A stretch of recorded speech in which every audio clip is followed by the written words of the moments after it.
ناظرین السلام علیکم، آپ کی خدمت میں ایک نئی ویڈیو کے ساتھ آپ کا میزبان حاضر ہے۔ ناظرین، ندیم ملک کے پروگرام میں مسلم لیگ نواز کا جانا پہچانا لوٹا عابد شیر علی اور پاکستان تحریک انصاف کے رہنما لطیف کھوسہ کے درمیان سخت جھڑپ ہوئی۔ ناظرین ایک دفعہ ویڈیو ملاحظہ فرمائیں، پھر اس پر مکمل تفصیل آپ کے سامنے رکھتے ہیں۔ ملک صاحب جی کھوسہ صاحب، اگر آپ نے سارا ٹائم انہی کو دینا ہے اور یہ گالیاں سنوانی ہے اگر آپ نے، تو پھر میں تو پروگرام سے میرے خیال میں مجھے مخلصی دے دیجئے گا۔ یہ کھوسہ صاحب، میں آپ کو احادیث مبارک بھیجتا ہوں، اگر آپ پڑھنے کا شوق رکھتے ہیں یا کبھی زندگی میں حدیث پڑھی ہے میں بھیج دوں گا۔ اللہ کے نبی کیا فرماتے ہیں ججز کے بارے میں، جنہوں نے انصاف کرنا ہے اللہ کی عدالت میں جب ان کو پکڑا جائے گا، ایک ایک چیز اس سے پوچھی جائے گی کہ بھی یہ پاکستان کے 24 کروڑ عوام کے آپ چیف جسٹس بن کے بیٹھے تھے، آپ تو کرپشن میں مبتلا تھے، اور کھوسہ صاحب کہہ رہے ہیں کہ آپ نے استعفیٰ دے دیا، آپ کو پوچھ نہیں سکتے تھے۔ وہ ملک اس کے باپ کا تھا کہ وہ پیسے لوٹ کے کھا جائے، وہ لوگوں کو ناانصافی دے اور آپ ان کو کہیں بھی چلے جائے۔ وہ پاکستان کے وزیر اعظم کو گھر بھیج دے، جاد الاحسن جیسے لوگ، آپ کہتے ہیں جی کہ ان کی قاضی فائز عیسیٰ صاحب سے نہیں بنی۔ کو خدا کے لیے، پاکستان کے لیے سوچیں، اپنی ذاتی انا اور مفادات سے باہر نکلیں۔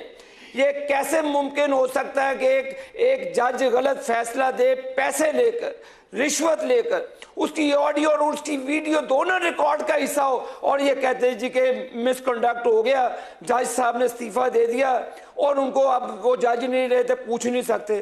نعوذ باللہ کہ وہ اوپر سے اتری ایسی مخلوق ہے جو نہیں پوچھ سکتے۔ کیوں نہ پوچھیں؟ پاکستان کے لوگوں کے غلط فیصلے ان لوگوں نے دیے، پاکستان کی عدلیہ کا بیڑا غرق ان کالی بھیڑیوں نے کیا، اور آپ ان کو کہتے کہ پوچھیں نہیں۔ ان کا ٹرائل بھی ہونا چاہیے۔ اب یہ جو فیصلہ چیف جسٹس صاحب نے دیا ہے، اور مجھے بڑا افسوس ہے کہ آپ قاضی فائز عیسیٰ صاحب کو، کھوسہ صاحب اس گھٹیا آدمی کے ساتھ جو مظاہر نقوی ہے اس کے ساتھ آپ اٹیچ کر رہے ہیں۔ ثاقب نثار کا لے لیں، سعید کھوسہ کا لے لیں، ثاقب نثار کا کیا کردار رہا؟ گھنونا کردار رہا۔ آپ بولتے اس وقت جسٹس صدیقی کے حق میں جہاں پہ 2 سال کی محنت ضائع ہونے کی نسبت ان کو اس وقت کے ڈی جی کیا نام تھا ان کا، فیض حمید صاحب نے سبکدوش کروا دیا۔ پوچھتے آپ ان سے کدھر تھے آپ کی ضمیر اور آپ کی غیرت جب ارشد ملک نے اعترافی بیان دیا کہ میرے سے نواز شریف کے خلاف بیان دلوایا گیا ہے جسٹس یہ جو بیٹھا ہوا ہے ثاقب نثار کی، کہ آپ کیسی بات کرتے ہیں؟ کیسے ان درندوں کو جنہوں نے انصاف کا گلا گھونٹا ہو اور آپ ان کو کہتے کہ جانے دیں؟ بالکل نہیں جانے دینا چاہیے، اور آپ اس کو پولیٹیسائز کر رہے ہیں قاضی فائز عیسیٰ صاحب کو۔ کھوسہ صاحب سے اس کا جواب لے لیں۔ میں آپ کی سوچ کو کنڈیم کرتا ہوں، میں کنڈیم کرتا ہوں کھوسہ صاحب آپ کی سوچ پر، ندیم آپ ملک کی صاحب پلاننگ کے اوپر کہ آپ سوچیں سکیں قاضی فائز عیسیٰ صاحب کے خلاف کمپین کر رہے ہیں۔ ملک صاحب کھوسہ صاحب اگر آپ نے سارا ٹائم انہی کو دینا ہے اور یہ گالیاں سنوانی ہے اگر آپ نے، تو پھر میں تو پروگرام سے میرے خیال میں مجھے مخلصی دے دیجئے گا۔ میں ایسے شاؤٹنگ کا عادی نہیں ہوں، شاؤٹنگ باؤٹ جو کر رہے ہیں، نہیں شاؤٹنگ کرنے کی چاہیے بھی نہیں ہے، مناسب الفاظ میں تنقید ہونی چاہیے۔ دیکھیں نہیں مناسب الفاظ میں تنقید ہونی چاہیے، شاؤٹنگ ہونی چاہیے۔ کھوسہ صاحب ایک چیز آپ بتائیے گا، ثاقب نثار کا جو بعض فیصلے ایسے ہیں جس کے اوپر میں کھوسہ صاحب آپ سے رائے چاہتا ہوں۔ جی ملک صاحب ایک منٹ، جی بتائیے۔ میں نے بالکل کسی چیز کا نہیں کیا، میں نے کہا سابقہ روایات ہمیشہ یہی رہی ہیں، اگر سابقہ روایات سے آپ ہٹ کے کرتے ہو تو آرٹیکل 25 میں کہ ہر ایک کے ساتھ برابری کا سلوک کرنا چاہیے، تو پھر آرٹیکل 25 کو اٹھا کے آئین سے باہر پھینک دیں۔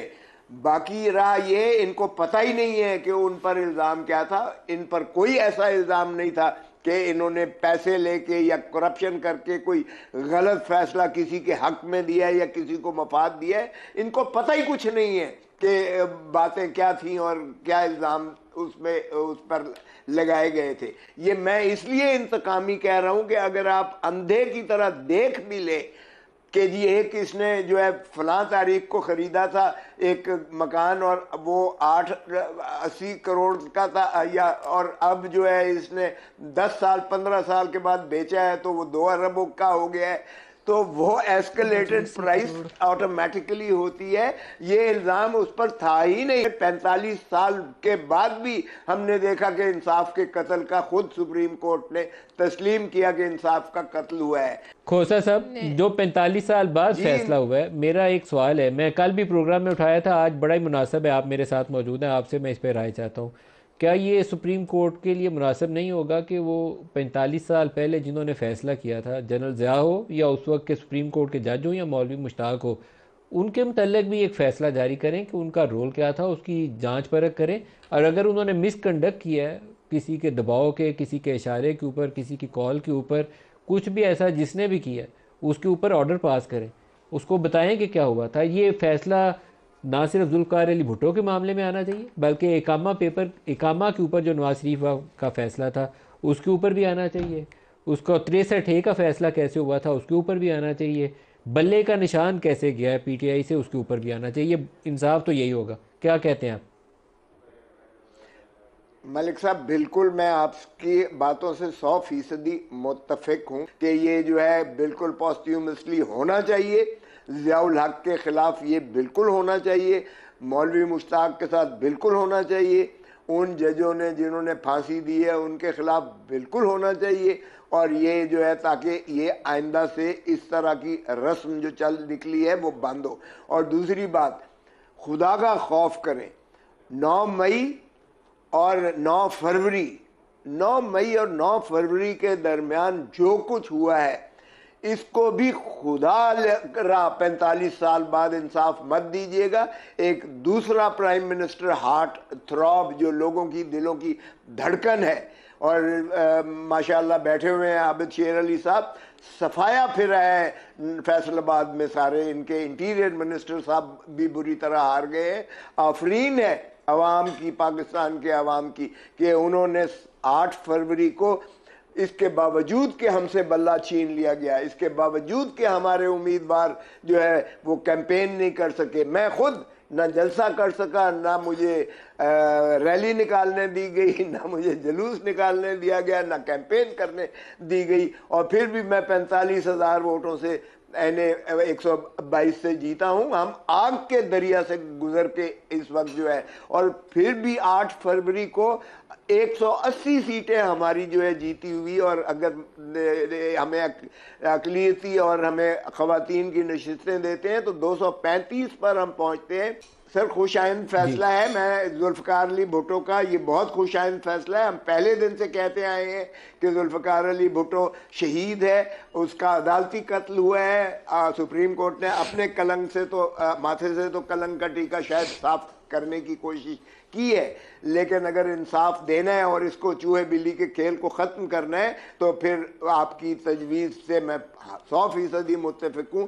خدا را اس وقت عمران خان کو بھی پھر انصاف دیجیے گا. ناظرین آپ نے ویڈیو ملاحظہ فرمائیے. ناظرین دیکھ لیں عابد شیر علی کی زبان کینچی کی طرح چلتی ہے، اور تمیز نام کی اس انسان میں جو ہے وہ کوئی چیز ہی نہیں ہے. ہر پروگرام میں یہ عظمیٰ بخاری کی طرح لڑائی کرنے پر اتر آتا ہے. اور دیکھ لیں آج یہ ججز جو ہے ان پر اٹیک کر رہا ہے، مسلسل ان پر وار کیے جا رہا ہے. وہ جج ہمیشہ ان کو اچھے نہیں لگتے جو ان کے خلاف فیصلہ کرتے ہیں، اور جو ان کے حق میں فیصلہ کرتے ہیں وہ جج ان کے لیے بڑے نمایاں ہوتے ہیں. ناظرین دیکھ لیں عابد شیر علی کی زبان سے یہ آپ کو پتہ لگ گیا ہوگا کہ کس طرح یہ پروگرام شروع ہوتے ہی ایسے جذبات میں آ جاتا ہے، لڑائی پر اتر آتا ہے. اگر بعض پروگرام میں تو یہ دھمکیاں دینے بھی لگ جاتا ہے. لیکن ناظرین آپ نے ویڈیو ملاحظہ فرمائی اور دیکھ لیں دوسری جانب لطیف کھوسا صاحب نے بالکل اس کو حقیقی آنا دکھایا ایک صبر اور تحمل کے ساتھ. اور انہوں نے سعد ندیم ملک صاحب کو کہا بھی ہے اگر یہ چپ نہیں کر سکتا، اگر مجھے اس نے گالیاں دینی ہے تو میں پروگرام سے اٹھ جاتا ہوں. ناظرین اس طرح کے چہرے، اس طرح کے لوگ مسلم لیگ نواز میں موجود ہیں، اور جب تک یہ لوگ نواز شریف کی پارٹی میں رہیں گے تو ملک خاک ترقی کرے گا. جن میں بات کرنے کی تمیز نہیں ہے یہ بات کرتے ہیں پاکستان کو ترقی دینے کی. ناظرین پھر ان بگڑوں کے چکر میں عوام کس طرح آئے، ان کے گنونے چہرے، ان کے کالے کرتوت عوام کے سامنے ہیں. ناظرین آپ نے ویڈیو ملاحظہ فرمائی. اس ویڈیو کے بارے میں آپ کی کیا رائے؟ کمنٹ سیکشن میں اپنی قیمتی رائے دیجیے، اور اگلی ویڈیو تک آپ نے میزبان کو دیجیے اجازت. اللہ حافظ.